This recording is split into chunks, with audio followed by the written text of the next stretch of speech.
Halo, kali ini saya akan membahas proyek tentang statistik for business yang berjudul prediksi angka harapan hidup menggunakan linear regresi. Nah, ini yang pertama, nanti kita akan membahas tentang dari introduction, kemudian dataset, terus statistical test. Ini nanti saya ada dua statistical testnya, pertama yang UGT, kemudian sama ANOVA test. Kemudian pembuatan model regresi, kemudian conclusion and recommendation, kemudian referensi yang saya gunakan. Nah, ini kita masuk ke introduction. Nah, di sini saya mempunyai beberapa tujuan tentang proyek ini. Yang pertama itu mengidentifikasi apakah ada perbedaan nilai variabel status dan variabel country dari data sampel dengan data yang ada di populasi menggunakan statistical test. Kemudian tujuan yang kedua yaitu mengidentifikasi variabel yang signifikan dengan outcome yang digunakan untuk pemodelan regresi. Kemudian yang ketiga adalah memprediksi nilai life expectancy atau nilai angka harapan hidup menggunakan prediktor yang ada pada model regresi.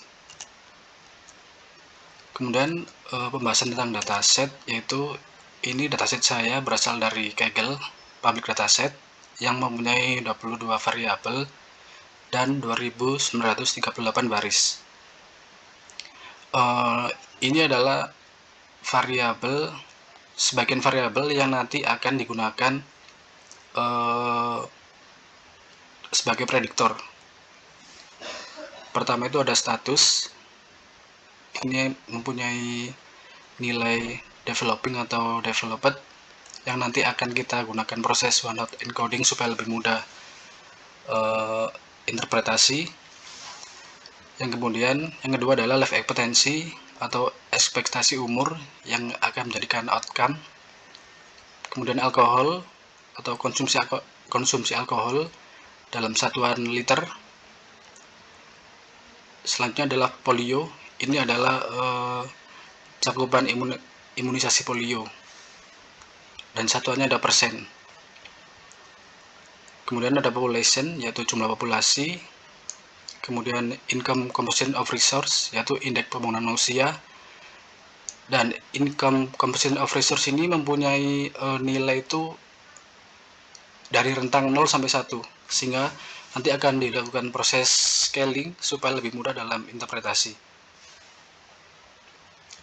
Yang ketujuh adalah schooling, yaitu lama tahun sekolah, dan satuannya itu tahun dalam tahun. Nah, ini nanti outcome-nya adalah life expectancy. Sebenarnya masih banyak variabel yang lain, kalau kan ada 22 variabel, itu nanti bisa dilihat di kolom deskripsi. Nanti bisa langsung ke GitHub atau ke Medium. Soalnya kalau dijelaskan satu-satu di sini pasti akan lama.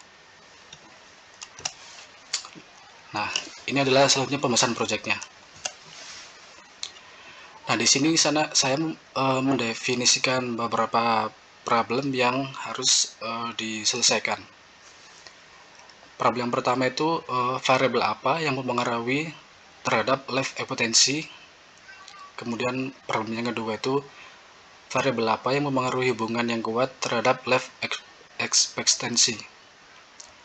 Kemudian yang ketiga, apakah variabel alkohol mempunyai pengaruh yang kuat terhadap life expectancy. Problem yang keempat, apakah variabel status mempunyai pengaruh yang kuat terhadap life expectancy. Dan yang terakhir, bagaimanakah kesimpulan akhir dan apa rekomendasi yang dapat dilakukan. Nah, pada proyek ini, di pembahasan kali ini, saya tuh pasti melakukan proses data pre-processing. Cuman di pembahasan kali ini nggak saya masukkan supaya mempersingkat waktu. Jadi fokusnya di sini adalah untuk pemodelan regresi. Nah, jadi di proyek saya itu saya sudah melakukan proses IDE. Dan di proses IDE itu diketahui bahwa mu status negara developing itu lebih rendah daripada mu status negara developed. Tapi apakah hasil IDE itu sesuai dengan apa yang ada di populasi? Nah, untuk membuktikannya itu harus melakukan uji T 2 sampel min. Nah, ini uji T-nya. Kemudian H0-nya itu apakah mu developed dikurangi mu developing kurang dari 0, atau bisa disebut apakah mu developed itu lebih besar atau mu developed itu lebih kecil daripada 0. Dan kemudian H1-nya apakah mu developed itu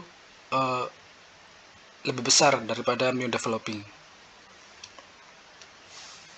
Kemudian untuk alpha di set 0,005 maksudnya 0,005 atau 5%. Dan setelah dihitung didapatkan bahwa p-value-nya itu 7, sekian pangkat 10 minus 173, dan dapat disimpulkan bahwa p-value-nya lebih kecil dari alpha. Kemudian karena p-value lebih kecil dari alpha, maka dapat diartikan bahwa terdapat perbedaan signifikan life expectancy negara status developed dan developing, sehingga dapat disimpulkan bahwa kita menolak H0, di mana rata-rata status negara developed memiliki probability life expectancy yang lebih besar daripada status negara developing. Nah, kemudian untuk statistical test yang kedua yaitu uji ANOVA. Nah, pada saat proses IDE itu diketahui bahwa life expectancy dari setiap negara itu terhadap perbedaan atau berbeda-beda. Nah, itu di sampel. Gimana kalau di populasi? Nah, untuk buktikannya kita menggunakan tes ANOVA. Kemudian untuk H0-nya, semua country memiliki mu life expectancy yang sama. Dan H1-nya setidaknya terdapat satu perbedaan nilai mu pada satu negara. Kemudian ini masih sama, alpanya 0,005, ini kurang 0 ya, 0,005. Dan didapatkan hasil tes ANOVA ini p-value-nya itu lebih kecil daripada 0,005. Nah, karena p-value-nya lebih kecil dari 0,005, maka keputusan yang diperoleh adalah menolak H0, dan setidaknya ada perbedaan rata-rata probabilitas angka harapan hidup yang signifikan pada kategori country. Jadi dapat disimpulkan bahwa proses IDE hasilnya itu sama dengan uji ANOVA ini. Kemudian proses yang selanjutnya adalah membuat korelasi. Nah, korelasi ini yang digunakan adalah variabel numerik. Yang tadi kan variabel kategori yang digunakan untuk tes. Ya, ini korelasi ini variabel numerik. Nah, setelah membuat korelasi, itu saya menentukan bahwa variabel yang mempunyai nilai korelasi 0, di atas 0,03 itu yang saya pakai. Dan kalau variabel tersebut mempunyai nilai korelasi di bawah 0,3 itu nggak saya pakai. Dan inilah hasilnya, variabel yang mempunyai korelasi dengan life expectancy di atas 0,3. Ada income composition of resource, schooling, BMI, polio, diphtheria, alkohol, percentage expenditure, dan GDP. Nah, setelah itu kita membuat pemodelan, yaitu variable country status yang kita tes tadi, tes statistik, dan alkohol, percentage expenditure, BMI, polio, diphtheria, sampai schooling ini variabel numerik yang tadi kita hitung menggunakan korelasi. Nah, setelah dibuat pemodelan, ini ada beberapa prediktor atau variabel yang nilai p-value-nya itu di atas 0,005. Nah, ini kan seperti percentage expenditure mempunyai p-value 0,018, kemudian BMI 0,011, dan diphtheria yang mempunyai nilai 0,967. Nah, ketiga ini mempunyai nilai p-value yang di atas 0,005. Jadi kita nggak akan memakai variabel ini. Dan sebenarnya ada lagi di atas itu nggak sempat saya screenshot, yaitu variable country. Itu ada juga yang di atas 0,05. Jadi 4 ini nggak akan kita pakai di pemodelan selanjutnya, di proses selanjutnya. Nah, ini yang seperti saya sebutkan tadi, status itu nanti akan dilakukan proses one hot encoding. Proses ini tuh supaya lebih mudah dalam interpretasi, karena kalau nggak dibuat one hot encoding nanti ada seperti baseline, dan menurut saya pribadi itu nanti akan lebih sulit untuk interpretasi. Nah, ini hasilnya setelah di one hot encoding akan keluar ini seperti ini, sendiri-sendiri ya jadinya. Nah, ini juga tadi kan di awal sudah sempat saya sampaikan bahwa variable income composition of resource ini akan dilakukan scaling. Karena range awalnya itu 0,1 dan itu akan sulit untuk interpretasi. Di sini saya scaling dengan saya kalikan 100 agar range-nya itu dari 0 sampai 100 dan lebih mudah dalam interpretasi. Nah, ini adalah nilai koefisien setelah scaling dan ini sebelum scaling. Next. Nah, kemudian adalah proses centering, yaitu mengurangi nilai variabel throughput dengan nilai minnya. Ini juga proses untuk mempermudah dalam interpretasi. Soalnya biasanya kan kalau interpretasi kalau nggak di centering itu jadinya nggak masuk akal. Contohnya misalkan kalau schoolingnya 0 kan nggak mungkin kan satu negara kalau schoolingnya 0. Jadi kita buat centering supaya lebih masuk akal. Nah, ini setelah diproses centering, kita mendapatkan bahwa nilai R square yaitu 0,66 atau 66%, yaitu lumayan bagus. Kemudian F testnya juga masih di bawah 0,005. Dan kalau diperhatikan lagi, ini ada p-value yang di atas 0,005, yaitu schooling.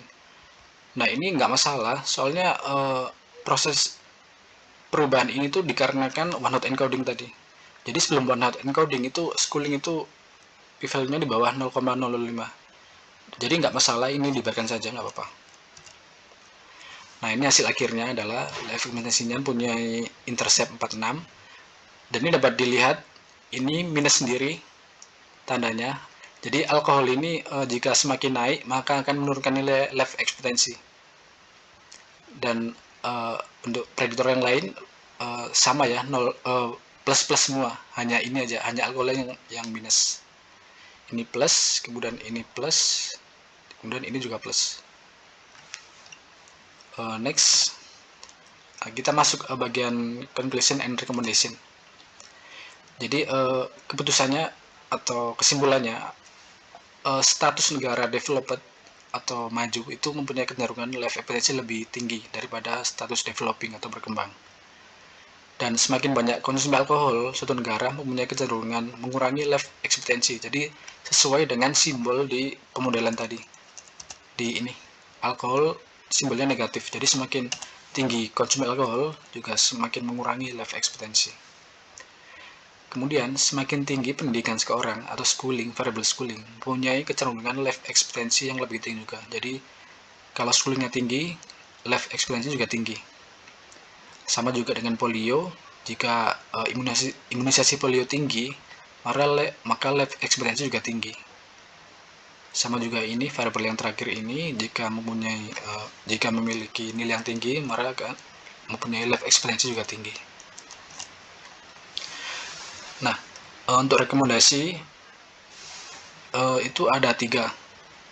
Yang pertama dari faktor alkohol, mengurangi konsumsi alkohol dengan cara mengonsumsi minuman lain yang lebih sehat dan minim menyebabkan penyakit. Karena jika alkoholnya nilai konsumsi alkohol turun, maka akan menaikkan life expectancy. Kemudian yang ketiga adalah mewajibkan dan meratakan vaksin polio di seluruh penjuru negara. Ini seperti yang tadi ya, jika vaksin polio tinggi, maka angka harapan hidupnya atau life expectancy juga tinggi.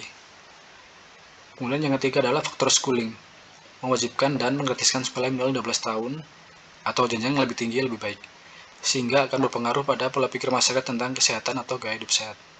Ini juga seperti yang hasil pemodelan tadi, jika schoolingnya tinggi maka life expectancy juga tinggi.